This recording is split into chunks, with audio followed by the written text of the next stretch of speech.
dare you? Ah, yes, I can't think of a better way to start off the show. We're back, we're live. It's the Weekend Warriors. Aye, but our numbers are dwindling, man. It's like 1 week we get... What happened? It's always somebody's missing, dude. There's always somebody just can't make it. Scotty, he's got to do the taxes this week, so I think we can let him off. It's shite. I gotta tell you, it's just shite. There's just shite all around. I'm sure if we were to take a general poll of the audience, Kev, I would probably say that most of, if not everybody, is going through some serious shite. It feels in that one way, way, shape, or form. Yeah, it does feel that way. You know, just a few weeks ago, I had my stepdad. He ended up in hospital. At the same time, my auntie ended up in hospital. You know, so, no, I see what you're saying, dude. And of course, against the backdrop of everything going on in the world. Yeah, you know, and it just seems like there's a lot of stuff going on where, I don't know, you know. Joe, this ties in with everything, my friend, because you've been busy taking care of real world stuff. And then tonight I'd thrown together several links for us to get into. Because I thought you might still be busy. But then you blew me away, because not only did you say, Kev, I found something we need to talk about, and dang do we need to talk about it, but unbeknown to you, it absolutely fits in with everything that myself and Max Egan was talking about. Myself and Max from Germany was talking about. Myself and Scott last night, the end of ages, the coming to an end of one cycle, the starting of others. Land that has been lost beneath the ocean. This is what we were talking about on Freaky Friday. And then Joe, out of the blue, hits me with, Kev, we need to talk about something really, really strange and highly significant that's been going on in California for some time. And myself and Joe, we've laughed and we've joked in the past, you know, about the big one, that big earthquake that we've seen Hollywood movies about. And I remember Nano Girl used to get really, really quite rightly angry at Joe. She would laugh as well, though. But yeah, the big one. But it's not the big one, Joe, is it? No, well, no, but you never know. Look at this. Look at, interestingly enough, what I've been reading lately is this book by George Pember, 19th century, called Earth's Earliest Ages. It was basically his signature work that went into and gave the justification for pre-Adamite civilizations and the fact that there was other civilizations prior to the current incarnation of humanity. So this is the 19th century now we're talking. And there was and is a lot of proof that goes to show that that the Earth was different at one point in time, that things were different, that everything under the sun was different. Hell, the sun could have been different. I don't know. But all I can say is that here's a guy, classic Christian, nothing out of the ordinary, not a real trailblazer at the time he wrote it, but certainly gave, from a biblical perspective, an unbelievable argument for a pre-Adamite society. So yeah, I mean, it's unbelievable. So at the same time you're talking about this, I'm getting into this. We haven't talked in quite a while. It's been kind of hectic. And interestingly enough, all the stuff that we went and started sending back and forth to each other was just in line with it. So again, more synchronicity. Well, Joe, but that's the way it works. I'll let you drop the bombshell to the audience, because we titled the stream tonight, Something Strange is Happening in California. Dude, it's sinking. It's sinking. Oh my gosh, Nano. Whoa, whoa. Hey, all I can say is if you live in California, you might want to think about building an ark. I'm just saying, something along the lines of, hey, you know, maybe there's a decommissioning of a ship, or you might want to get a good price on a lifeboat. or something, just in case, because wow, I was floored when I started researching this rabbit hole. So Ange goes to me and says, you got to start looking into this. California's sinking. And I'm like, yeah, Lex Luthor, ha, ha, ha. And of course, I'm talking about the old Superman movie where he hijacks a couple of nukes and shoots them into the San Andreas Fault.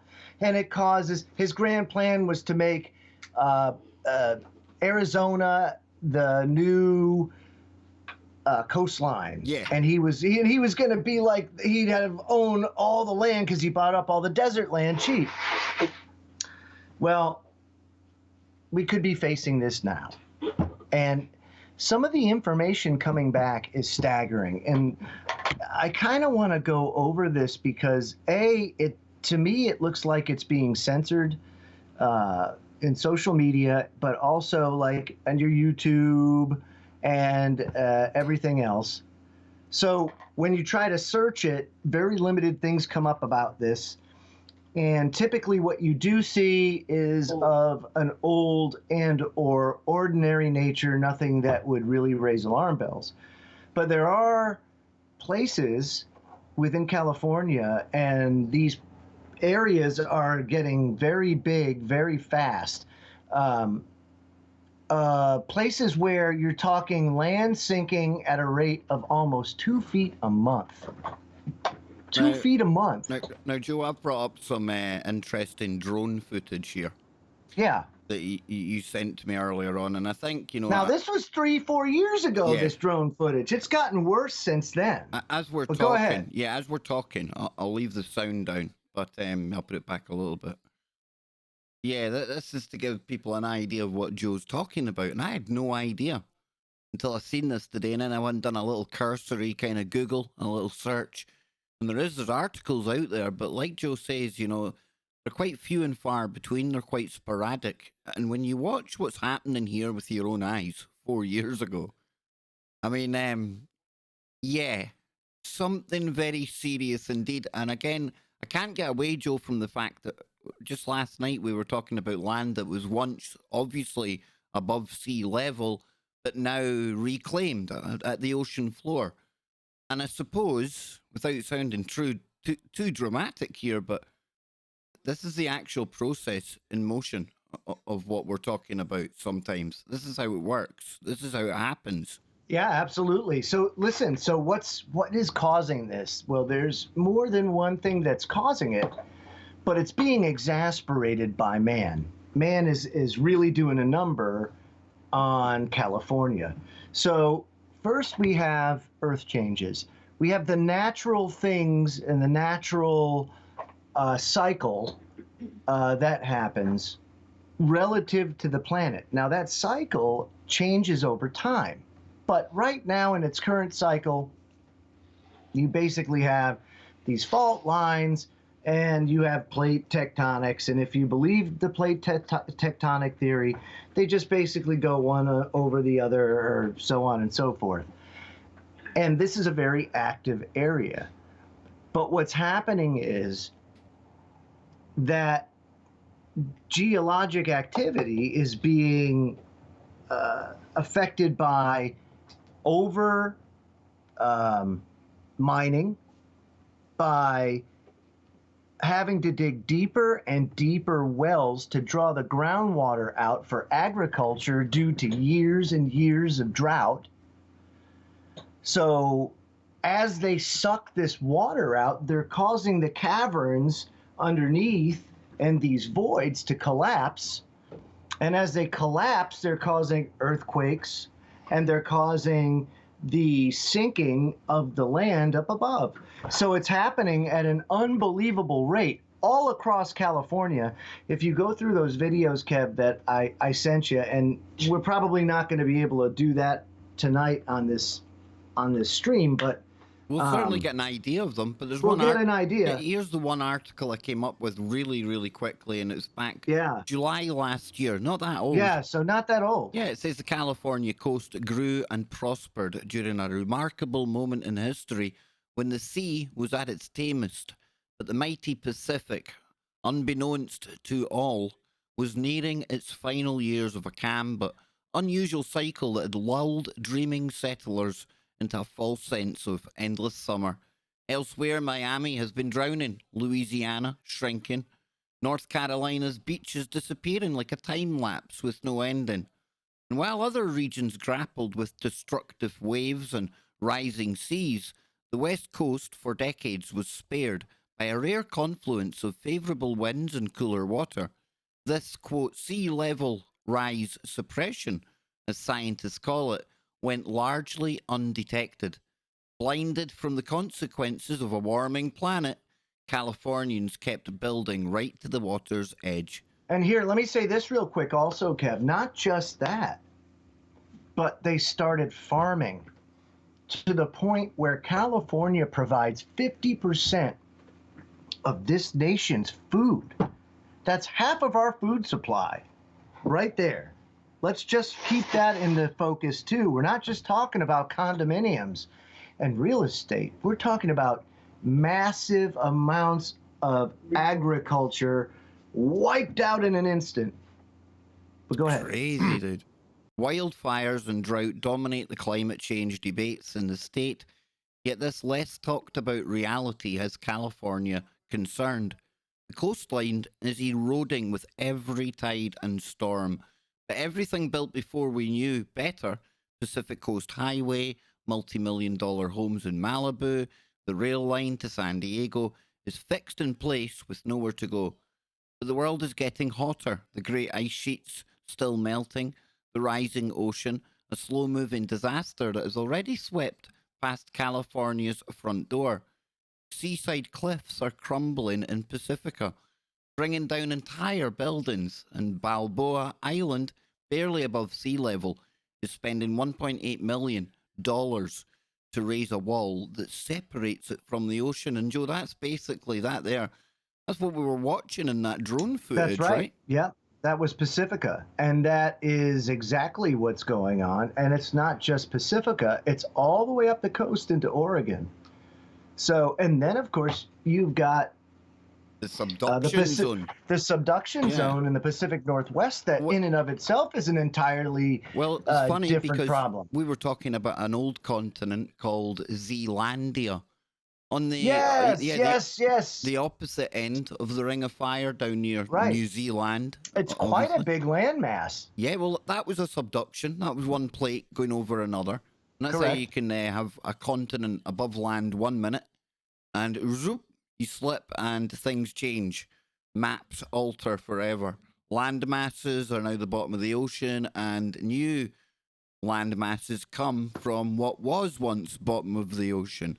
Everything changes, Joe. It's interesting that you say that, because another thing that I've been doing a lot of looking into is the fossilized remains of, say, trees and just about anything, but trees specifically. Well, these ancient, huge trees, right? That's right, because you and Ange, you were the first ones to mention to me Mud Fossil University. Mm-hmm. And I remember the first time I looked at it, myself and Scott, we were all laughing and everything else. And, you know, sitting down with Max Egan on and off air, and he said it on air, so I'm going to share it, but he's like, you know, that guy's definitely onto something. You know, can't say I'm on board with all of it, but what he talks about is the layer upon layer, Joe, as every civilization comes and goes.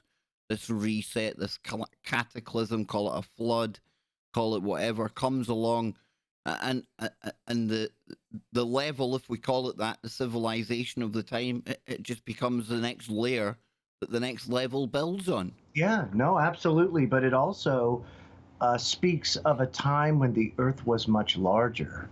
Yep. Meaning that it was planet-wise a much bigger planet. I can't even begin to fathom it. I can't understand it. But there was a time when the Earth was much different, not just atmosphere-wise, but everything. everything, even to the characteristics of the planet itself. And it just goes to show you how little we truly know about the truth about how things actually were. And it makes me cast doubt as far as what, you know how they always talk about, like, oh, the forbidden knowledge, or there's some people that know how it was, and yada yada yada. I have very little confidence that there are many people that truly know how things were truly back then. Like, I wonder if that's not just lost because of just how crazy it actually could very well have been, and how unbelievably different. Well, it would depend, right? How much was retained and how much was remembered by those that survived the last cataclysm. And then how well that information was documented and, you know, handed out to the in the ancient mystery schools, as they would have called them. It would be your ultimate way above 33rd degree Mason kind of forbidden knowledge. I wouldn't think they've got a full picture, Joe, but they would have a fragment. They won't have any idea, probably, like you say, of what the world truly looked like. But I think the biggest secret of all is this almost repeating cyclical nature of things. It's almost as if, you know, they know more as to the true nature of the universe. Yeah, why it's going on, you know? Yeah, no, I agree with you there. But I can tell that we're entering a very turbulent time, and if 2020 itself wasn't such a stark, it was almost like a dividing line. I was to the point where I was hoping, like, oh, I hope 2020 starts a good decade, because damn, the teens were really challenging, you know, when you think about the 10-year span of basically 10 to 19. That 10 years now looks like we were marking time, getting ready for this decade, dude. It really does. That's what it seems like to me too. Now that things have kicked off, holy smoke. I mean, it was like, I guess that was boot camp. Yeah. Yeah. You know what I mean? That's kind of the way I view it. And that this decade marks a serious transition to some serious chaos that everybody out there that then they know who they are, that have been active in trying to, let's just say, make the world a better place and help people understand, to the best of our knowledge, what the heck is going on, and have a little fun while, you know, the whole house burns down around us. You're right. No, you're right, dude. You know, it just seems like this is the time that we've been kind of working towards. This is it. I think that we're here. I truly do. And just like I've always said, it's not going to happen the way that we think it will. It's just not going to happen that way. Well, it's going to be something totally different. That the whole thing in China, that really caught us off guard. And now this thing with California that you're bringing up. And the locusts. Oh, the locusts. What about the locusts? Yes, let's bring up Holy the locusts. Holy moly, the locusts, dude. I mean, so you've got a locust swarm that is literally eating. Look at this. Oh man, let me I'll take this one, Kev. This is you go for it, man. Go for it. This is something else, and this is Michael Snyder. And I recommend his writing. I like his writing. He's good, dude. Yeah, me too. I like him too. This is like something out of the book of Exodus. Locust armies are devouring entire farms in Kenya in as little as 30 seconds. I mean, there's a lot. It says here, locust armies, numbering in the billions, are absolutely ravaging large portions of Eastern Africa and vast stretches of the Middle East. We're being told that these locust armies are unprecedented in size and scope, which means that we have to warn that the numbers of locusts could get 500 times bigger by June. But even if that plague ended right now, millions of people would be facing a devastated famine in the months ahead. Very similar, Kev, to what's going on in California, where you have a situation unfolding where if you have a flood event, because you've had such sinking of lands, it wouldn't take much for there to be a flood event that would in turn knock out 50% of the food supply for the United States. So just think about that. I mean, we're one event from that kind of thing happening. And I didn't realize that California was that, you know. Unbelievably important for agriculture. Oh, unbelievable. Yeah, big time. Just the beginning. Them and Florida. And this is just the beginning of all these plagues and everything else. So just wait. It says here these locusts travel in swarms of up to 40 miles wide. 40 miles wide. Holy crap. And each one can eat the equivalent of its own body weight every day. And the swarm can travel close to 100 miles in a 24-hour period. So this is a nightmare of epic proportions, and it's just getting started. It says here National Geographic has never been known to sensationalize news stories, but even they're saying that this plague is like something out of the book of Exodus. This is a quote from National Geographic. It says here, East Africa is in the midst of a crisis that sounds like something out of the book of Exodus. A plague of locusts is spreading across the region, threatening the food supply of tens of millions. City-sized swarms of the dreaded pests are wreaking havoc as they descend on crops and pasture lands, devouring everything in a matter of hours. The scale of the locust outbreak, which now affects 7 East African countries, is like nothing in recent memory. Wow. So some of the largest swarms are actually bigger than any city on the entire planet. Just think about that. That's pretty big. Dude, I'm trying to imagine it. Loch Ness is only 26 miles long. It's almost double Could you that. imagine that? Yeah, it's almost double that. It says here, in fact, it's being reported that some farms in Kenya are being devoured in as little as 30 seconds. Whoa. So 30 seconds, boom, gone. Could you imagine that? Most American farmers are literally one crop away from absolute financial ruin. And could you imagine in 30 seconds time, you're ruined? Boom. You're ruined. Next. It's unbelievable, the type of destruction we're talking about. It says here the locusts are so bad in some parts of Kenya that entire fields of crops are being devoured in as little as 30 seconds. Moses Amandi, a program officer at Farm Radio, a charity that works with to bring in information and news to farmers, says that in Kitui County in eastern Kenya, there were no locusts this time last week. Now entire farms have been destroyed. So could you imagine working extremely hard on a farm all year long and then seeing it completely consumed by locusts in less than a minute? One Kenyan farmer that had his farm destroyed by locusts openly admitted that he's considering committing suicide. It says here he's affected psychologically to the extent of telling me that if worse comes to worse, I could even commit suicide. The reason being, this is the source of his income. He's been taking his kids to school using farm produce. He's been paying bills using farm produce. So according to him, he says, Moses, if this continues, if the government is not coming to act, then I'm thinking of committing suicide. That's what he says. And of course, suicide's not the solution. But it's easy to understand the utter despair that these farmers are feeling right now, that everything that they have worked and toiled for is being completely wiped out.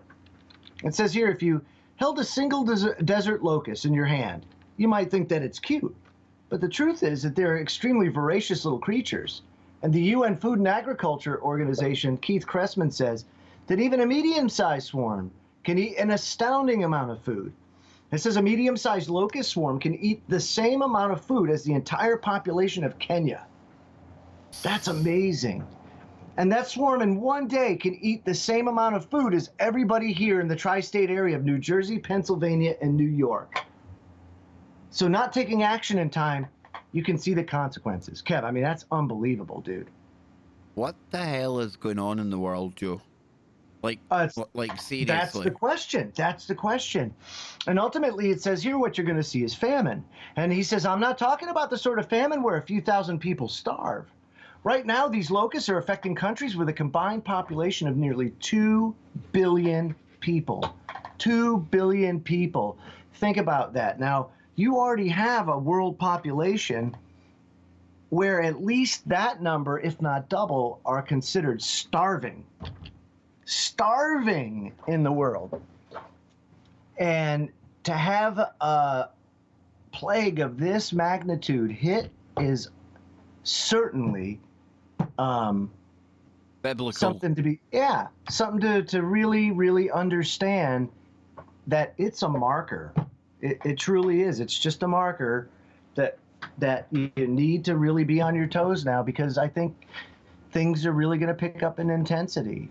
I agree with And you. it's I agree with you. I do. And it's unfortunate. we had Max from Germany talking about Graham Hancock, and he's obviously done a lot of research into the ancient civilizations, his alternative timeline compared to the academic timeline of mankind. And are you still there, Joe? Is Joe there? Are we still on? Yes, we are still on. So yeah, like I was saying, I think Joe's glitched out just now. I'll try and call him back in a minute. Either that or he's sitting really, really still, right? I don't think that's happened. I'll try and call him in a minute. Yeah, Max was talking about these cycles, you know, and Graham Hancock had put a year of 2025 onto what he thought would be the end of the Kali Yuga. And we went over that last night with Scotty Lopez. And I think this decade, we are going to see major changes. I think we're all picking up on it. I think people have been picking. There we go. There he I'm is. back. He's back. Woo-wee. Turn your camera off and start it again, Joe. I'm working on it, buddy, old pal. No bother, man. Either that, I'll just hang up and I'll call you back, right? Yeah, that'd be great. There we go. Let's call him back. Boom.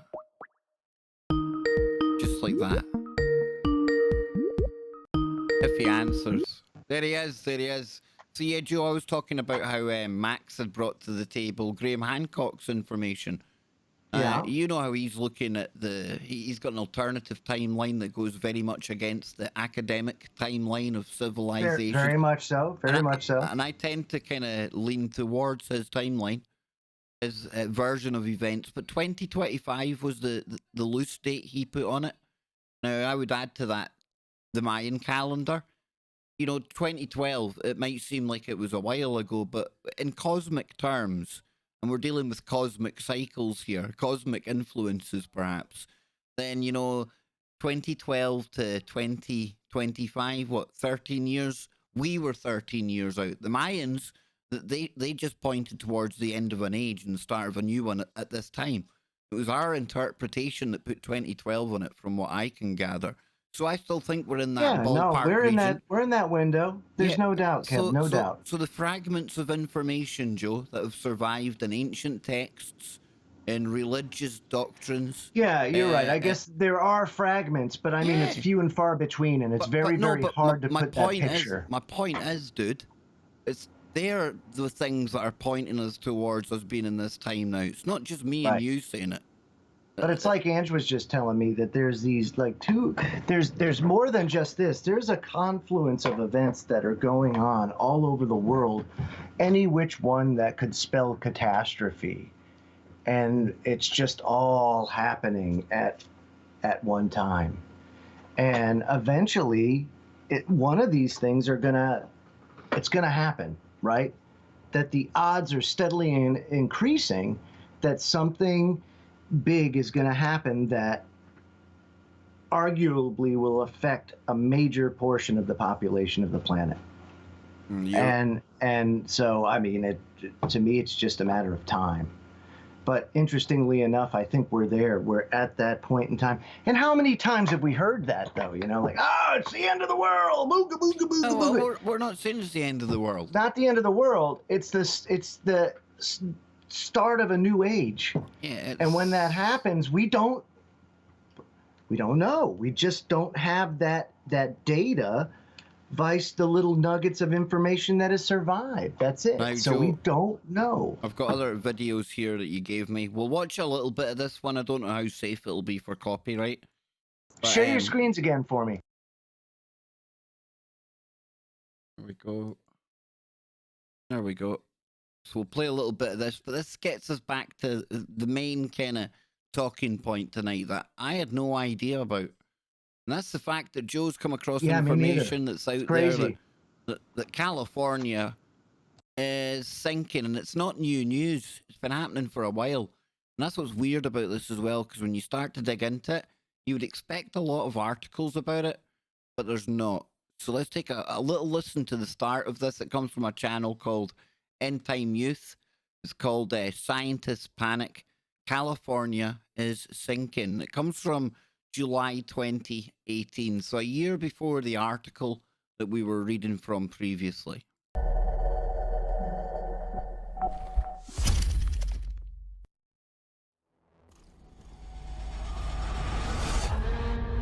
We have unconfirmed reports of a large seismic event off the California coast, with reports of power outages across the United States.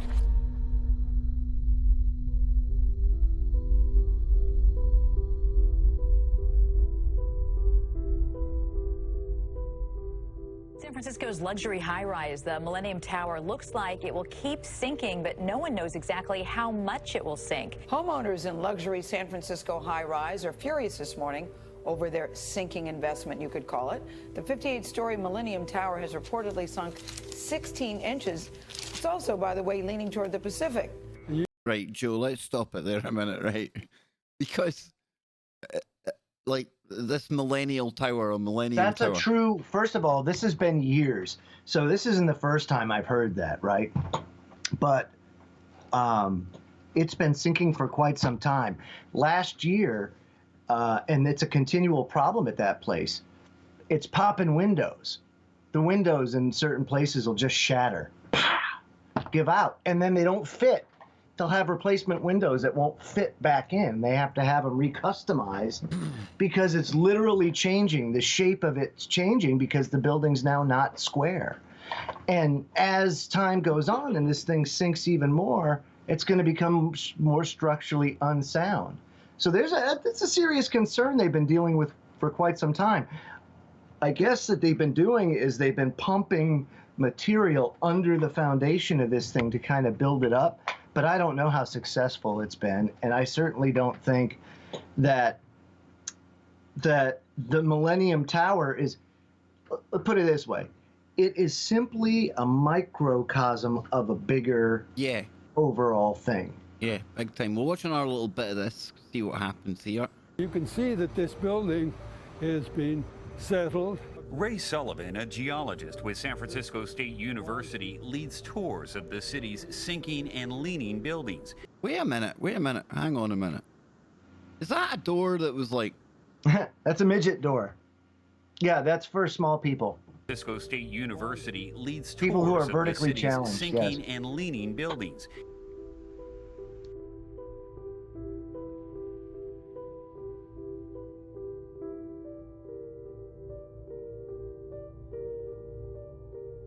One feature the Dodsons hadn't counted on, These devices are what? Check this They're out. stress gauges. dozens of stress gauges dot the walls of the Millennium Tower's basement. They measure in millimeters the slow growth of cracks along the columns that rise up from the building's foundation. Look at that. Right. And Yeah. I'm gonna drop let me a just- link for that in the chat room. And remember, Yeah, check folks, that out. remember to hit like. If you're new on the channel, remember to subscribe as well. And if you want to become a member, you get daily content on this channel, whether it be on the Truth Frequency Show or a daily stream. We also have members only streams. We've got emojis, and we've got my very personal favorite, a week out from Google, the PayPal link in the description. So with that out of the way, now Joe, that would be fantastic, with that isn't out of the it? way, with that out of the way, talk to me, man. What the Yeah, hell? no, I mean, who in the hell would want to live in a place like, look at all that. That's the foundation of the building, dude. It's literally pulverizing itself. And people still live there. They're allowing people to still live there. It's criminal. It's absolutely criminal. Instead of putting all this money into repairing it, they should be paying for people to go live somewhere else. Buy them another place to live. And then dismantle it in a responsible fashion. That video there, Kev, that you just pulled up is unbelievable. Check that out. Now that's just a news report, so I can't imagine you'd have a problem. We're still going to be pausing it and discuss it though, because Absolutely, we have to, because it's crazy. Here we go. Now this deals with the farming. What, Joe? This deals with the farming aspect of this and what they're doing to keep the crops watered. Right. Check this out. Fire it up.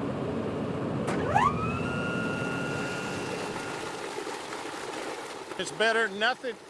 Johnny Andrews is a third-generation farmer in California's Central Valley. My grandpa came out of Texas, and he told me years ago, he said, you know, whiskey's for drinking, water's for fighting. See how it's changing colors? Andrews is one of thousands of farmers in the state struggling to keep their crops green during a record drought. And it's lifting the water. He is turning to what he calls a last resort, drilling for groundwater. You're looking at $200,000 to drill a well. You're looking at the pumping cost every month of about between $2,500 and $3,500 per well. So what are they doing, Joe? Pumping out the aquifers? That's exactly what's going on, is that they're drawing more and more on the groundwater, on the aquifers, and then they're collapsing in on themselves. And somebody in the chat room mentioned a movie called Sand Wars. Now, I know Joe and Scott one time were talking about something that really, unbelievable. I had no idea, but yeah, they do. They go off the coast of California and they're stealing sand. Stealing sand. Yeah. Yeah, check this out. Play some more. Farmers like Andrews use about 80% of the state's developed water, growing everything from tomatoes to almonds. With the drought in its fourth year, farmers are drilling deeper and deeper, running pumps day and night. These are just running all the time but burning diesel. Yeah, they're running all the time. They're burning 4 gallons an hour. All that pumping has consequences. As the groundwater gets drawn up, the land sinks down. Scientists call it subsidence. These fields in California's Central Valley have been sinking by more than 1 foot per year. That means that about 5 years ago, these fields would have been above my head. Whoa. Check that. That's what I'm saying. That's crazy, Kev. It's literally sinking that fast. And like you say, you get to a point where you're going to start getting serious flooding coming in here, Joe. Exactly. And it's 1 flood away from catastrophe. That's it. It'll only take one. My head. No one knows exactly how much water is being pumped, but hydrologist Michelle Sneed is alarmed by how quickly the ground is sinking. I've been studying land subsidence throughout the West for 20 years, and I've never measured rates like this before. Over the past 2 decades, the ground in one area has sunk from Sneed's head? No. Dude, seriously. It's that bad. And this video we're watching is 5 years old. Wow. And a big shout out to Karen. Thank you very, very much. I'm shocked. I'm actually shocked, Joe. I was shocked when you first came to me with this topic. I had no idea. And the drone footage got me. It was the drone stuff to begin with. But what I'm shocked at is the fact that where's the discourse about this? Yeah. Where's the discussion? Where's the alarm bells? Where's the action plan? What are we doing to help people out of this situation? Because that's crazy, dude. And how long before this is going to really wreak havoc? Are we just going to wait for it to happen? You know, and you're telling me that this is the only place on the planet that this is happening? No. Anywhere we frack, anywhere we dig and I think it's crazy. I think of the shows I've done about Australia recently. And I had my eyes open to that place, you know, the water harvesting, but you know, it's all the fracking sites, you know, it's almost like a desert, Joe, you know. And they're everywhere. You can see the roads, they're everywhere. They're crisscrossing absolutely everywhere. And then when I start to think about the ramifications, like we're seeing, like with this here, dang, dude. That's all I can say to that. Just dang. To her feet. According to NASA, some parts of the Central Valley are now sinking more than 2 inches a month. We saw that the area being affected by subsidence was enormous, stretching all the way from I-5 to 99. About 1,200 square miles were being affected by subsidence. Look at that. Look at that region, Kev. Well, think of any bridge in that region. Anything. That's what I mean. Anything at all is affected unbelievably by that. And you already have municipal budgets stretched to the limits because of that's what happens when government gets too big. So you've already got budgetary problems as it is. You've got governments running trillion deficits as it is, and then you have this crap, we aren't in a position to be able to weather that storm. And the storm's coming, but it's coming from so many different fronts that you never know which one it's going to be. Do you understand? Yeah. It's like because I've been looking a lot into biology lately. It's like a cytokine storm. It's like we're going to be overwhelmed by everything, Joe. Exactly. Yeah. It's not good. It's an area the size of Rhode Island, and it is sunk permanently. How do you stop those areas from sinking? The size of Rhode Island just sunk, just sinking. Just gone, yeah, sinking. Like, and how do you stop it? It's quite simple. Don't pump anymore. And to get an idea, folks, the land used to be up above where they're like the height of them. Yeah, above their head. Yeah. Well, the scientific solution is really easy. You stop lowering groundwater levels. Putting that into practice is a whole nother ball of wax. Farmers would have to cut back on drilling for water. The center of it is down south of here. But Sneed's colleague, Claudia Font, took me to see some of the damages subsidence has already caused. So, Joe, when I'm looking at this here, is this like one of these water harvesting operation things in action, yeah? Well, check this out. So this is a viaduct system in California, and it's buckling because of subsidence. Look at it. Yeah. Paused. I mean, what do we got going on here? And I mean, it's really buckling. Yeah, and a few years ago when I was here, it wasn't nearly this bent, so it's showing evidence of continuing to warp even more. These canals deliver water to farms and cities throughout Southern California, including Los Angeles. And this isn't the only one I see. I mean, I see it here, I see it right down there, and I see a third one. Yeah, and there's another one up that direction as well. So this can be happening to... So you see, it's happening everywhere, right? Yeah. Now, all of a sudden, one day, right, they're pumping all this water out, and something happened. Now all that water's going back into the ground. And all of a sudden, that whole viaduct is ruined, and now all of a sudden, the crops that viaduct services die, and then all of a sudden, people are ass out. Half the food supply has just been destroyed. What do? You know, oh, we haven't really planned for that. You know, so that's the problem I have. You know, they're not watching it at all. Poor Ange is having a freaking conniption fit over here. I hear her. Yeah, you hear in the background. She's like, Right, this is for Ange. This is for Ange's benefit. Yeah. There we go. Oh, he's giving the alarm right now. Woo! I had to be done. There you go. I had to be done. Thank you. Thank you very much. Thank you very much. That's how close we are, though. We laugh when we joke, and I'm glad we're managing to keep our humour about us, Joe. You know, with everything going on around us and everything, you know, in our personal lives that's happening. Oh, my God. We're still able to keep that kind of humorous look at everything that's going on. Because you have to. You have to. Otherwise, next, we're going to... dude? What comes next, you know? I don't know, you know, it's so unbelievable.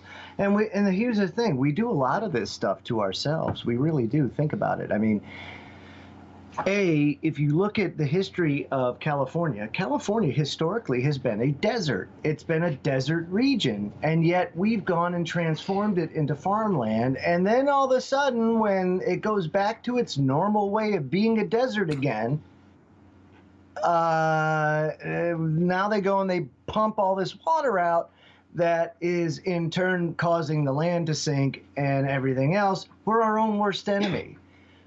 Instead of understanding the cyclical nature of weather patterns and understanding how the things work, and then, you know, planning around that, you know, land planning, perhaps, of some sort, then you don't run into problems like this. Then if that happens, oh, well, it sunk finally. We knew it was going to happen. I mean, but it's not affecting us because we planned for it.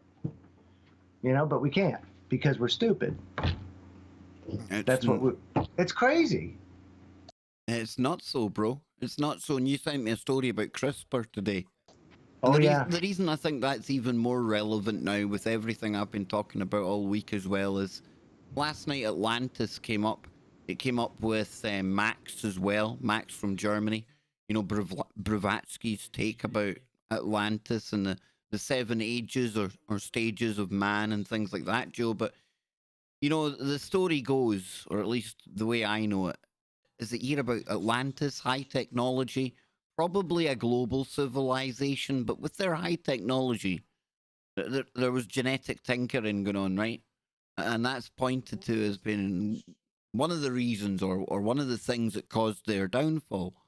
And now here we are living in a time where we're literally playing about with chemical, scissors that can cut and paste. And you're telling me that these jabones up at the top don't know that had detrimental effects the last time this happened, but they still do it anyway? Why? Because of our arrogance to say, but last time they were this or they were that or they used this, and we know better this time, so we're good. We're just gonna do that. Yeah, we got this. I get there's probably some really good things we can do with CRISPR. I'm sure. And there's going to be people that will be eradicated from some disease or other that they might have had to put up with. Now, I can't knock that.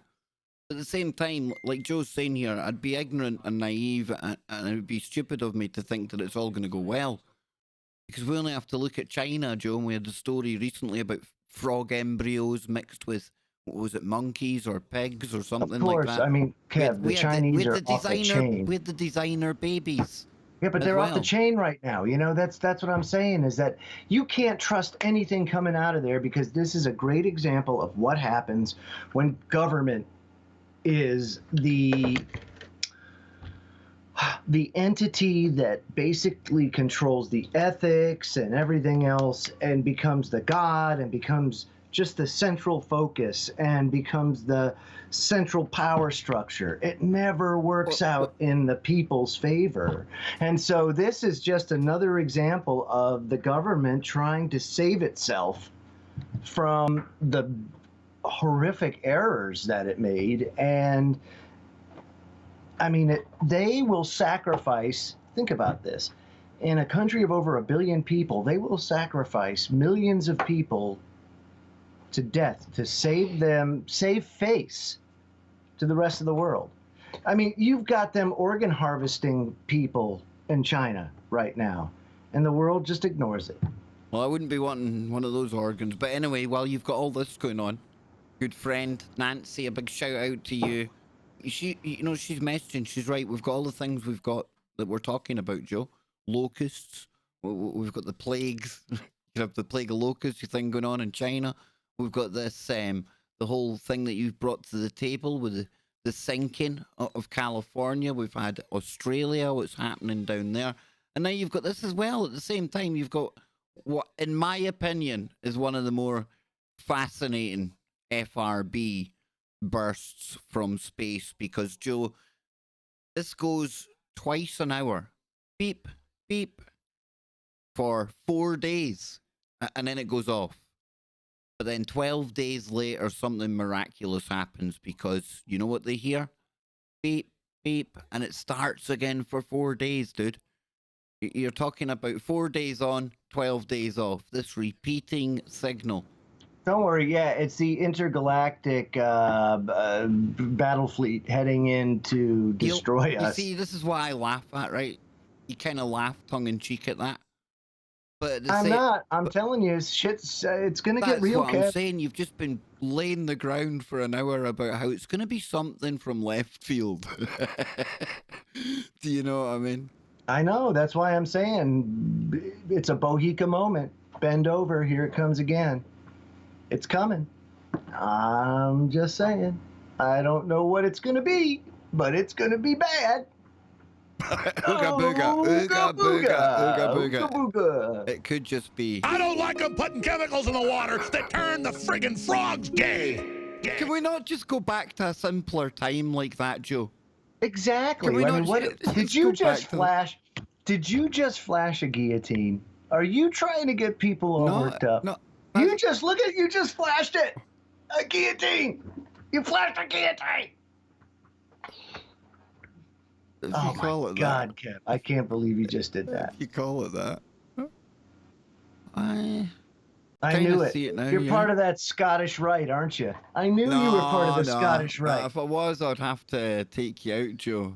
You know, I'm only joking. We actually had somebody on the show the other night that was in the fraternity, the brotherhood. Oh, really? Yep. Nice guy. Tom Althouse.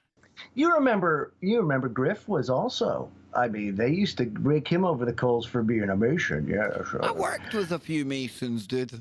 I know. You know, when you're at the low end of the scale, it's cheap drinks and brotherhood. That's really all you're going for, you know? So what are we saying then, Joe? What are we saying? We're saying we don't know what's coming next, but there's something coming next. Well, because how do you tell? What is it? There's so many damn things it could be. Know. Maybe Begley will know. Oh, let's do a Begley watch. Oh, you know it's all going to be breaking news, and he's going to trigger me, right? You know this is what happens. I'm kind of hoping he does. Nah, I'm not going to get triggered today, folks. I'm not going to get triggered today. I can't. Let's see what he's got. Breaking. Breaking. Oh my God! Breaking, look at that. He's got the Ghost of Carmel, Maine on there. No, that was me that had that. Oh, okay. Yeah, breaking. Oh, what do we got? Breaking. 4 hours ago, breaking news: plague of locusts. Now, to be fair, that news has been in the news for about a week or so. It's getting worse, but do you notice a kind of pattern? Everything has to be breaking. Yeah, just to get that little clickbait in at the front. Yeah, I was gonna say that's what he should put. It's clickbait.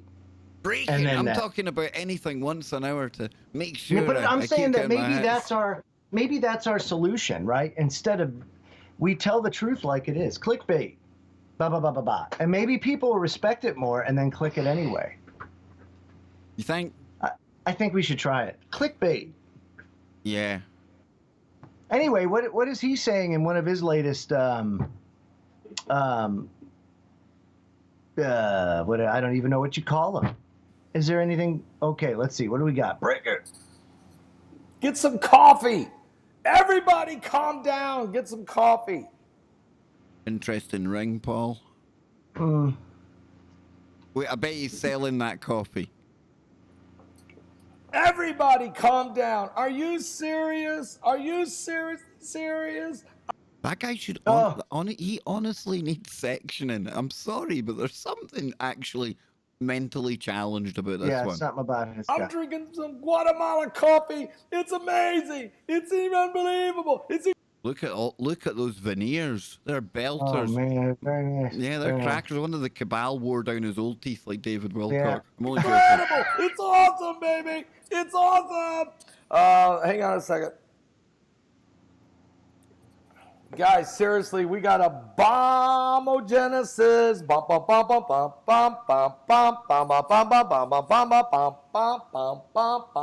something wrong with this guy. Bombogenesis. Seriously, guys, we got 3 bombogenesis cyclone expresses crashing into the North Atlantic. Are you serious? Oh, my word. My word. Dang. Kev. Why? I don't know, but somebody, CB. Yeah, Anton Petrov is one of the best astronomy channels on YouTube. I watch it. Is that right? Yeah, that's that. Do you watch that one? Yeah, that's that Russian guy, remember? Like the guy I've showed you before. Yeah. And you said, yeah, he's pretty good. I don't know if I can take another, like, even 10 seconds of this character. I can't either. Nah. Begley, do we have to? Is it unless we do like the Paul Begley challenge and see like if we both put on a breaking video and see how far who can get through the most without getting triggered. Ah, dude, I'd get triggered real early, real easy, real early, dude, real early. But dang, I'm surprised he hasn't got a date floating about for this. The major one, the big one. Ange said she was triggered in the first 5 seconds. It was bad. So, Joe, the question is then, right? The question is, what comes after this cycle? Yeah, who the hell knows? How the hell do you... This is the thing, right? Why do we always do that? Why are we always worried about what comes after destruction? Because we're humans and we need something to talk about. I know, and it keeps our brains but it's like, busy. Can't we just get through that step first and then we'll get there and figure it out? This is like, it drives me crazy. Like, well, I did notice another thing that we should really keep our eye on today. I don't really want to talk about this. It's not a stream. What is it? It's the COVID-19, but it's something that I'm going to be keeping my eye on because if this turns out to be right, and I have no reason to believe it isn't right, but This is an interesting twist we'll need to watch. Doctors warn of an even worse virus reinfection causing sudden heart attacks. Oh, now that. Yeah. That. Oh, yeah. Now that's some serious woo. If you talk about like serious bio weapon woo, I like it. But it's just another thing you add into everything going on, It right? is. It's another. Not to mention the fact that at any point in time, this thing can mutate in such a fashion that could really affect people. Now, the thing that they say is, well, we've got the vaccine figured out. We're already going to human trials. The vaccine is great until it mutates, and then what? You know, I know in China. That's the problem with viruses. China, they've actually started some human trials now, not for a vaccine, but for an actual treatment. You know, we had it was like Tamiflu they recommended for some of them in the past. Right, yeah. Well, now they're running a proper clinical trial. It's over 100 people. It's Dr. John Campbell has been talking about this, but it's going to take 2 to 3 weeks before we know if said drug that they're trying is any good at treating of course, or like not. I said, if it mutates, Kev, then what? You know, then you're back to the starting board, all over, back to the drawing board again. It's just, it's crazy. Yeah. Viruses aren't easy to deal with.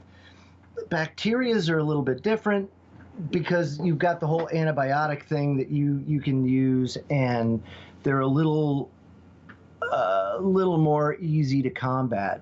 Viruses are very hard because of their ability to mutate, on top of the fact that, you know, they're antibiotic resistant. It doesn't work. So it just makes it a little bit harder. That's where the vaccine comes in. And then, of course, you know, you've got so many people out there that feel the way they do about vaccines because we've allowed the government and big business to get together in cahoots and screw that whole thing up.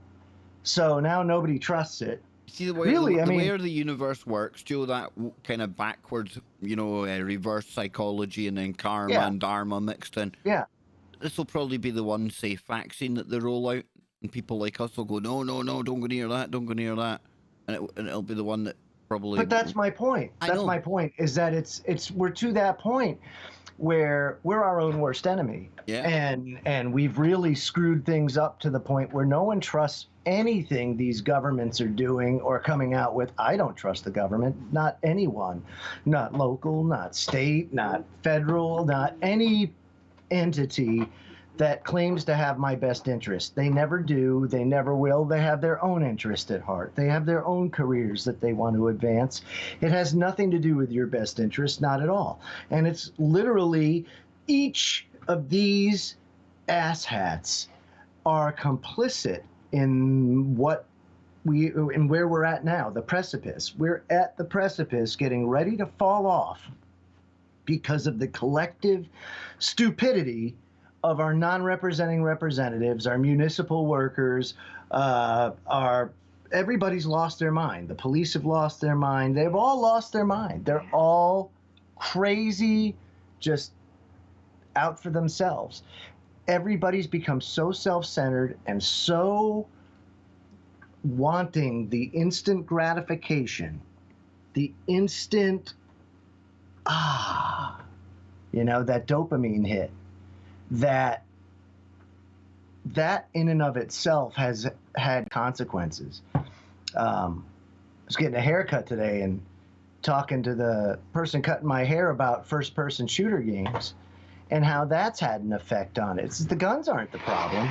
Guns are no different than somebody that pens a revolutionary work that ends up changing the opinion of the masses, or the microphone that somebody has that historic speech. You don't ban the microphone because they had a speech that changed the opinion of the masses and caused a political shift or whatever. You know, you don't do that.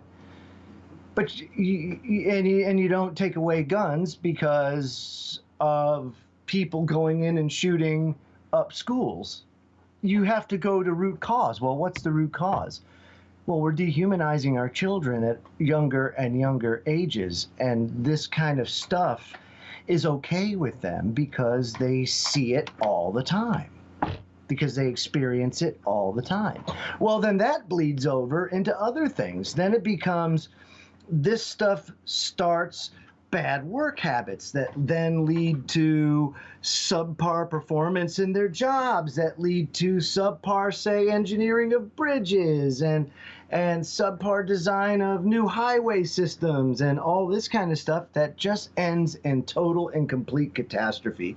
And we're there. We're at that point where people have been dumbed down to the point where you have one good, and people know this that are listening, you have the one solid performer and 5 people on their back. That's the way it is these days. And, well, we'll get a load of this and tell us where we are then, Joe, right? Because this is like a couple of the ages, and it describes what they're going to be like, right? This one here, okay. The first one now, is where'd like, you get that from? This is great. This is from Max, and it's all about the Okay. kind of the Hindu kind of stuff, and from the Mahabharata, all this kind of information, the Kali Yugas. We've heard of that term before. I think these two here, if we read this, in fact, if I start at this one, right, the Treta Yuga, and I read it last night, but I want to get Joe's take on this. During the Treta Yuga, the power of humans diminishes slightly. And it talks about before this, Joe, how in the first stage, the first cycle here, the Krita or Satya Yuga, basically humans can do everything. We've got like godly powers, and we manipulate energy into matter. Not a problem, right? Yes. So then it talks about the second one. During the Treta Yuga, the power of humans diminishes slightly. Kings and Brahmins need to actively fulfill their desires instead of using mere fiat of will. People grow more materialistic and less inclined towards spirituality. Wars broke out frequently, and climate changes became commonplace, giving rise to deserts and oceans. And bear in mind that this is talking past tense, folks, as in another cycle, the previous one, how it was. So despite these seemingly negative effects, the Treta Yuga also brought knowledge of universal magnetism. This knowledge allowed humans to understand the forces of nature and the true nature of the universe. Agriculture and mining came into existence, along with norms and rules to keep society under control. So we come to the third one, the Dvapara Yuga, the age of the two ahead, and it said also called the Bronze Age.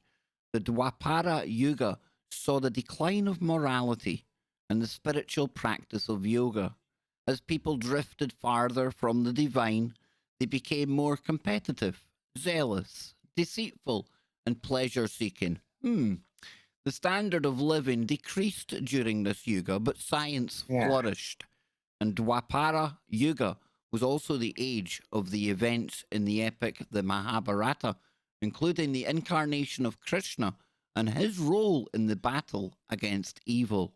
So Dwapara Yuga ended when Krishna left Earth to return to the eternal home. And in the last one here, the Kali Yuga. During Kali Yuga, most people lost their spiritual abilities, mental clarity, and there's Brian. Mental clarity coming right up. Thank you, Karen. Nice to see you back, Joe. Thumbs up. It is nice to see him back, I know. So it says mental clarity and understanding. The age was characterized by the belief that matter was fixed and absolute. For example, religious truths were only accepted as absolute definitions or dogma, and science presented the universe as a mechanism. The divine realm was imagined as static instead of dynamic. And it says, with the end of each Kali Yuga, the universe is annihilated and after a period of rest, reborn again, starting the cosmic year, or the cosmic cycle, all over. Quite interesting, eh? How you slip away from that. Yeah, like you were saying, no, like when we had, I remember you telling me, you know, before we took on these flesh suits, you know, we were these energetic beings and things. The fall. Yeah. Right. The fall was huge because before the fall, we were ethereal beings. And dude, this is what this whole thing goes into as well. It's the same story. It's the same story, but when the languages were scattered, people told it differently based on the changes in culture and things like in the language. So that's why, you know, understanding the true history is so important, because now you understand, why do all these stories sound eerily similar to one another? Well, it's pretty interesting and easy to understand when you know what truly happened and why it happened that way. And that's why I say we don't truly understand where we came from, in the sense of from the fall to the fall here on the planet, and then the history from there forward. And once we can get that part and pretty good, it's the stuff before the fall. That's the crazy thing. And when you start looking at things like tree trunks that are 2 miles wide, 8 miles wide, I'm sorry, 8 miles wide, you say to yourself, well, how can you possibly get tree trunks 8 miles wide on the planet this size? Well, it just doesn't compute. And then you say, wow, well, then the planet must have been bigger, or something was different at the time that this tree stood. But they're still there. They're, you know, the giant cedars of Lebanon. It's just unbelievable, Kev. These ancient artifacts that are there that science explains off as just geologic formations, but they're not. You know, it's crazy. Crazy stuff. The giant cedars of Lebanon. Yeah, it's one little leaf. One little leaf bigger than the is bigger than the Empire State Building. Can you imagine the earthquakes that would Yeah, that's crazy. Yeah, I know. Crazy stuff.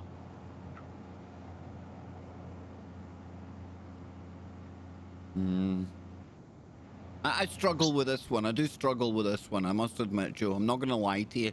I'm not going to sit here and just go, all right, cool. I do struggle with this one.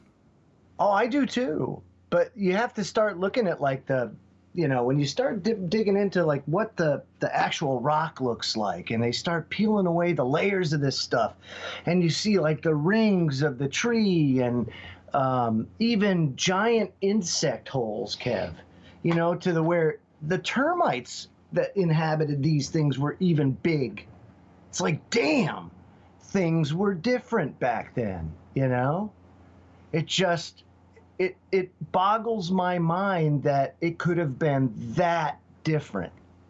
You know what I mean? It's like, we have absolutely no idea what really happened at when, let's just say, hypothetically, that was a tree and that it was miles high, right? It just goes to show how different things were, vice where we are now with our knowledge and what we think of the past, what we envision in our head as being the past. It's not at all. We're not even close. It's crazy. You have to do more digging on this one for sure. Yeah, it's good woo if nothing else, you know. I must admit, I'm gonna dive down the Tartaria rabbit hole first. Yeah, you know, or the mud floods. Yeah, that's it. Yeah, the mud floods. Yeah, Tartaria. Yeah, that kind of thing. Tartaria and the mud floods. Oh yeah, big time. That's another thing. Yeah, well, hang on. We'll go in there. Yeah, go ahead, because I know somebody who definitely won't hit me with a copyright strike. It's my good friend Max. Okay, yeah, do that, because that in and of itself, Kev, think about that.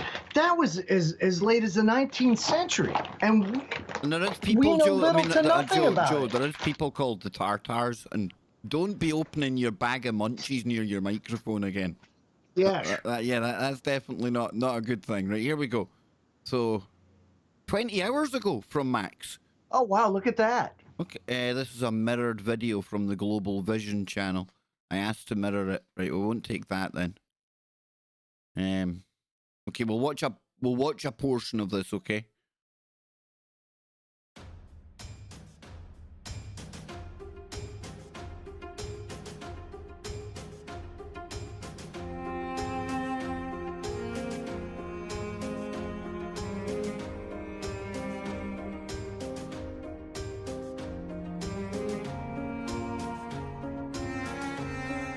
No, I think it's just going to show you the buildings.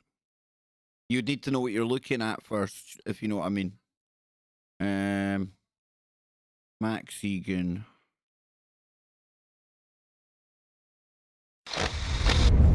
The final expunging happened, but actually in the middle of the 20th century, even later than what I thought it was.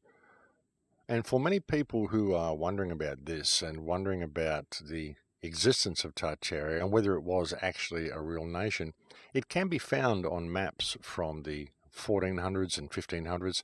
Pretty well anything before about the 1700s or 1800s, you'll find Tartaria on these maps. So I would suggest that the war to remove Tartaria from history and the war to destroy Tartaria very likely happened around the 16th or 17th century, very likely began around then. You see, this is the thing, right? How much further back than beyond 100 years in history can we actually prove? Because when you think about it, you know, you got maybe people that live to 100 to get that, a bit beyond 100, but and when I know from speaking to Max, you know, during the show as well, there seems to be something that happens every 100 years, Joe. And Joe's disappeared again. Hopefully you'll be able to hear me. Can you hear me, folks? Sounds good here. I've put the video off. No, we're looking good here. I got no video or audio.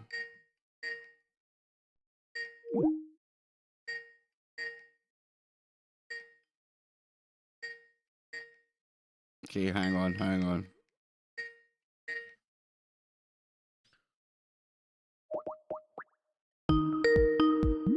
There we go. There's Joe back. Oh, that was you. That wasn't me this time. No. Yay! Wasn't me. That was totally you. No, it wasn't me, dude. Wasn't me. That was So, you. Did you went to Tartaria? Right, hang on. We're still here, right? We're still here. So what I was saying was, Joe, anything over really 100 years, how can we really know anything apart from what we're told by history? And when you get into what Max is... You can't. Exactly. You can't.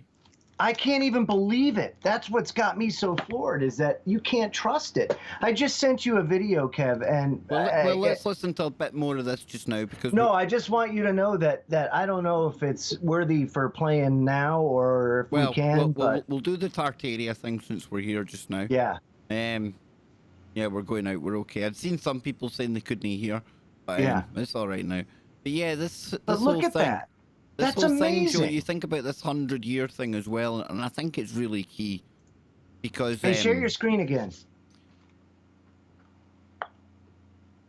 Really key because if there is this 100-year cycle, right, and you can look at these pandemics if you want, because they seem to come along every 100 years, but if there is this 100-year thing that goes on, whatever the hell it is, right, then for the first time ever, we've now got the technology, perhaps, where they can cheat the cycle. Because they can create a virtual world. Oh, I see what you're saying. You see what I'm saying, Joe? Yeah. Yeah. You see what I'm getting at there? I do. Wow, look at But that. as I Isn't said, it diff- wasn't completed until as late as the middle of the 20th century. And as I said, early maps you can find this, and you can see the growth of the nation as well. If you look at maps from the 1400s and 1500s, you can see that it starts off with Tartaria being a reasonably sized country in northern Europe, and then it progresses, and it also begins to encompass areas of around near the Philippines, and then we see South America being colored the same color as Tartaria, and eventually we see North America becoming part of Tartaria as well, according to these maps. And a very interesting thing that happened to me in response to the last radio show, and honestly, folks, in response to the last 3 radio shows, I think I've received around about 200 or 300 emails a week in response to these shows. So if you're someone out there who's waiting for a response to an email, I think you're going to be waiting for a little while, folks, because I simply cannot keep up with the amount. Interesting how it's a dragon, Joe. And what looks like an owl. And an owl. And what looks like an owl, yes. Just saying. Yeah. Of emails I've got coming in. But anyway, one of the emails that I did get sent to me in response to the last radio show was a declassified CIA document that actually mentions Tartaria and mentions that Tartaria was being erased from history as late as 1944, near the end of World War II. And just to put this in context in how it's presented in this document, I mean, we all know that history is written by the winners, and that whenever any particular nation wins a war against another country, they generally rewrite the history to portray themselves in a positive light. For example, if you look at English history or Russian history, you'll find that the British and Russian really never did anything wrong. When you look at their own history of the events, it was always the other guys who were the bad guys, and they were always going into the places they went to heal the situation or to improve the situation or to bring civilization to the natives or some kind benevolent purpose. This is what we're always told in history books. I mean, we can kind of read between the lines and know differently, but generally when you read the history of a country, if that country is the one who wrote that history, then that country itself will always be portrayed in a positive light. Of course they will. That's just the way they do it. So bearing that in mind and taking that into account, when looking at this CIA document, you can see the excuse that they've created for rewriting the history.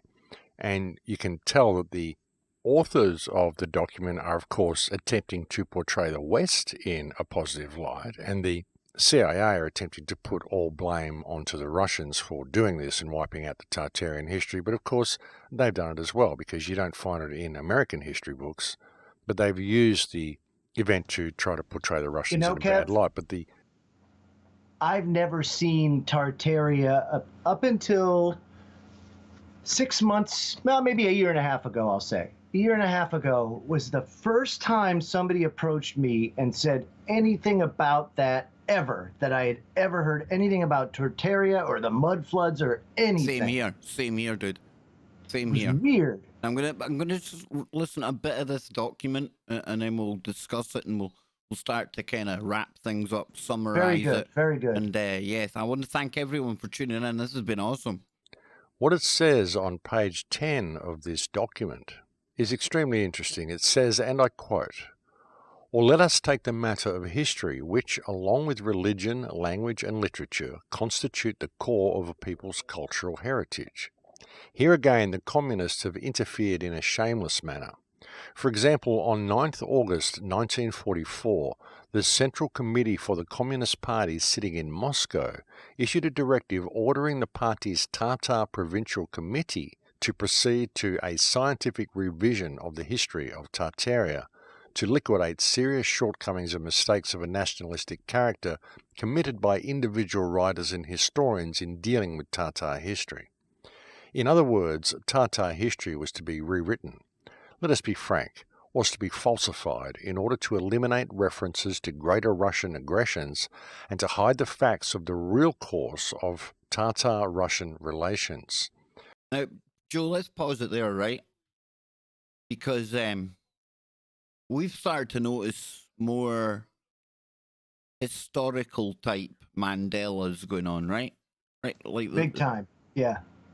Are we starting to see them rewriting history for the next cycle? I do believe so. I think so. I think that's a possibility, at least, that we would have to consider. Do they have that ability? I think they've shown they can. I don't know how well they can control it, you know, or how they accomplish it. Maybe the virtual world's the one with the kind of different stuff, and we're in between. We're in flux. We don't have any language to describe what I'm thinking right now, No, Joe. I can't even begin to fathom. No. And this was no isolated case. In every Muslim area within the USSR, historians on orders of the Communist Party have rewritten history to distort the facts so that the Russians appear always in a good light.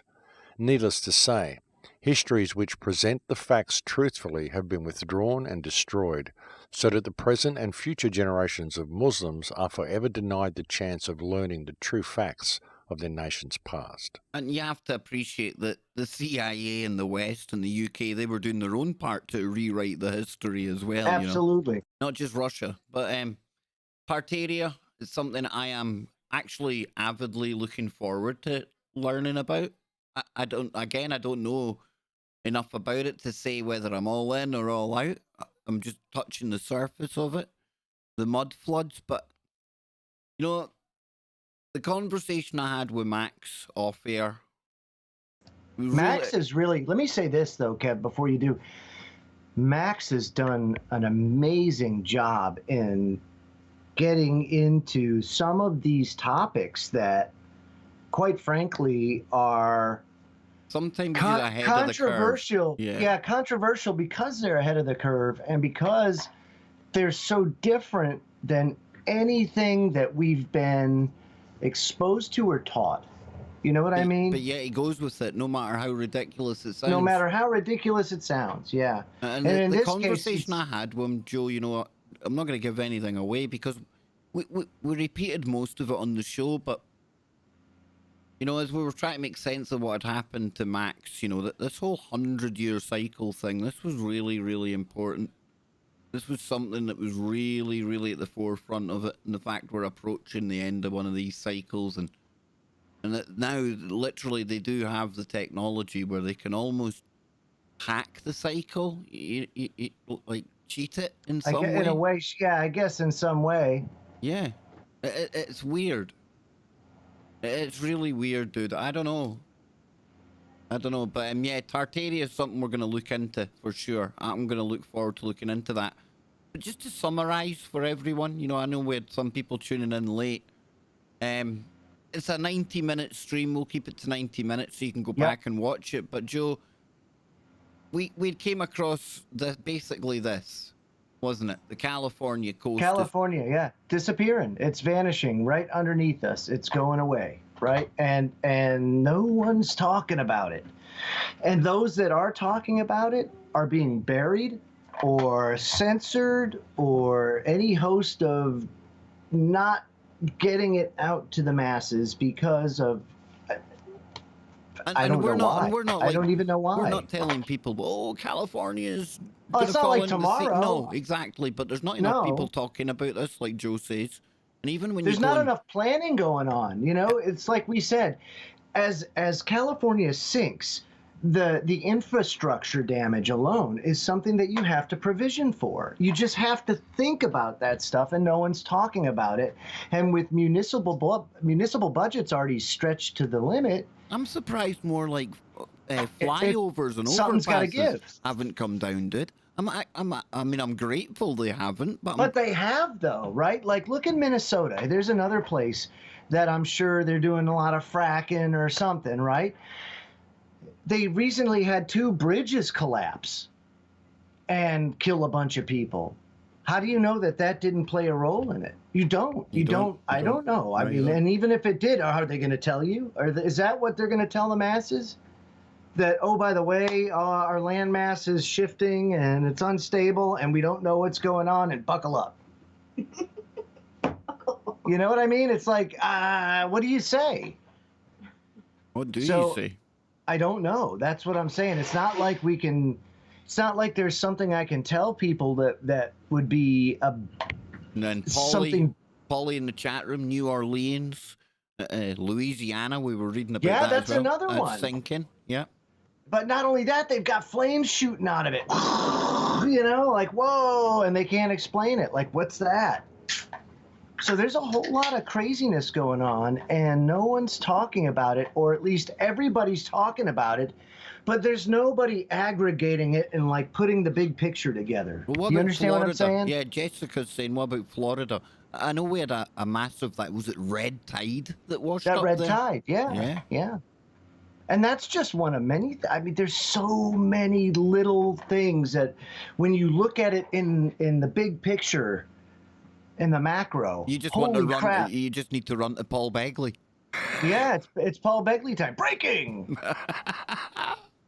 Joe, I am so glad to have you back. And yeah, man.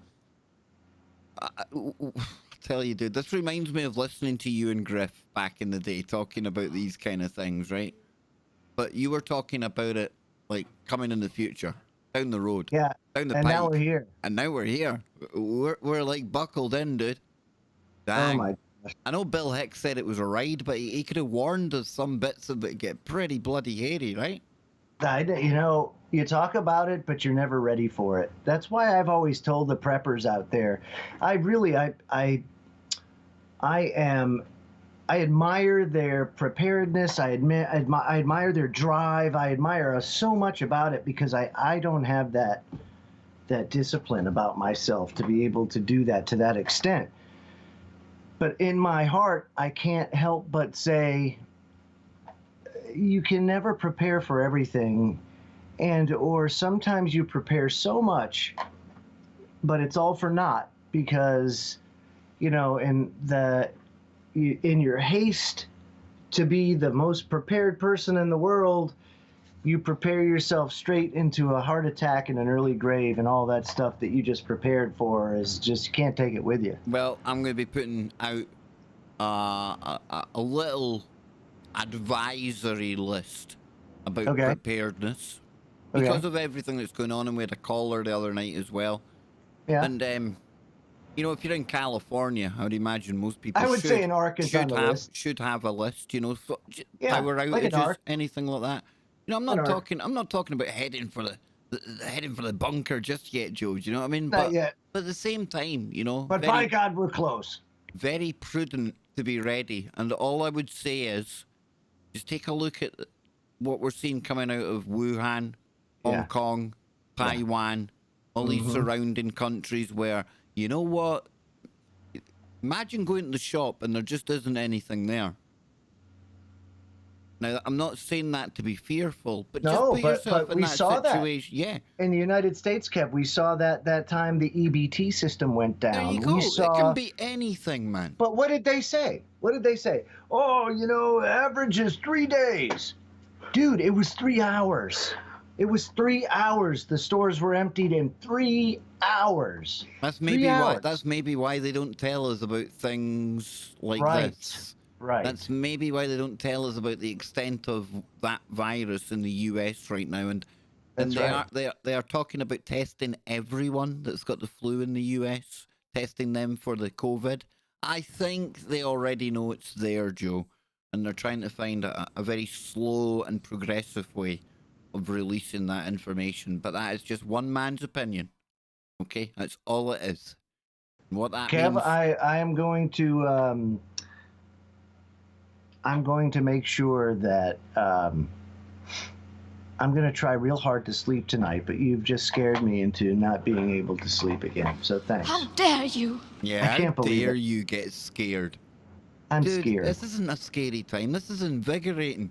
I look at the apocalypse and I say, bring it. I know, it's like, finally! We're here. We're here! I can Yay! see 6 months from now, we'll have a T-shirt saying, "We lived through it." There you go, Joe. So, we told you. No, never. The minute you start saying "we told you so," I know, it's when you get hit by Alex Jones. Snowplow. I don't want to put my Alex Jones voice on, Joe. Yeah, we can't have our Alex Jones voice now. No, can't be having that. No. Anyway, folks, I want to thank you all for being here today. It'll be a really quiet and quaint and really cozy members-only stream tomorrow. If you go to my channel, you will be able to see a community post on there, if you remember, and that is the link for it right there. It's at 9 p.m. tomorrow. That's 4 p.m. on the East Coast, 1 p.m. on the West Coast. We'll be chilling out. We'll be taking a look at anything you want to take a look at. Maybe I'll take another little further dive down the Tartaria rabbit hole. But that's tomorrow, and then I'll be back with Joe, hopefully, if he's free tomorrow night. Scotty will be here. And with it being Sunday, there's the a good Sunday stream, yay! There's a good chance. There she is. There's a good chance the pooped her. Yes. He may grace us with his presence. He may. I love how it's always, he may grace us with this. Like, he always wants to remain that enigma. Some things never change, and Popeye has never changed. Never. And I have upped my game because with Popeye back on the block, I'm guessing we're going to be back to the kind of antics where somebody is like the captain of the douche canoe at least once a show. So I don't want to be the douche canoe captain. So I am determined to stay away from ballbaggery, douchebaggery, and canoes. Good man. Good man. And on that note, ladies and gentlemen. Arcs only. And on that note, ladies and gentlemen, thank you to Karen And Karen, 2 Karens tonight. Thank you very, very much. Thank you to anyone who's tuned in for the first time. Hit subscribe. You'll get daily content. Sometimes it's news, current events. Good stuff. Sometimes it's woo. And sometimes it's everything you need to know about absolutely nothing. And why does that work? I don't know. It just does. So until tomorrow, we're out of here.